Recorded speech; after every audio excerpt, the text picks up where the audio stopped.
our location 3 minutes of Spooky Scary Sunday, Corey Genshin A lot version. of other establishments would maintain a 24-hour drive-through window, but ours was fully open. Dang. I'll be honest, it was interesting to see the new types of customers who would come in during these hours.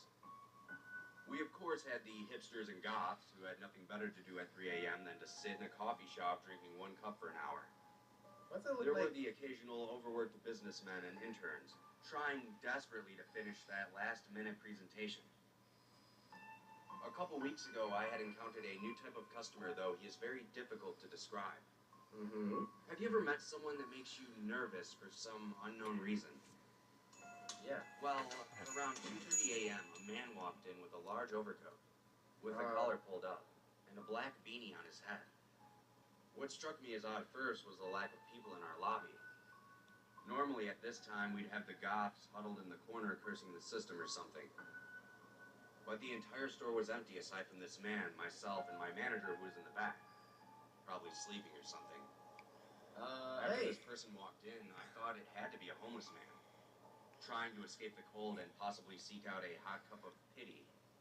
Homeless man. But then I saw his face. You too He well was somewhat dressed. gaunt, but cleanly shaven. His eyes had dark circles around them as if he were tired, but he seemed quite energized. He then walked up to the counter. At that moment, I realized how tall this guy was. Dang. Like Kobe tall. I asked him what he would like to order. He just stared straight ahead as if he were zoning out. I Hello. repeated my question a bit louder. He only said one word. Coffee. Okay. I got you. The man then leaned down and looked me in the eye and asked me if I was alone. No. I told him I wasn't, that my manager was in the back room. He then pulled out a few crumpled up dollar bills, handed it to me, and then walked back out of the door without taking his coffee with him. What the freak? As soon as he left the building, I felt this intense atmosphere lift up from around me. I quickly rushed to the back and told my manager about the whole situation, to which he told me to put the man's money aside in case he comes back for it. The next night, everything was back to normal.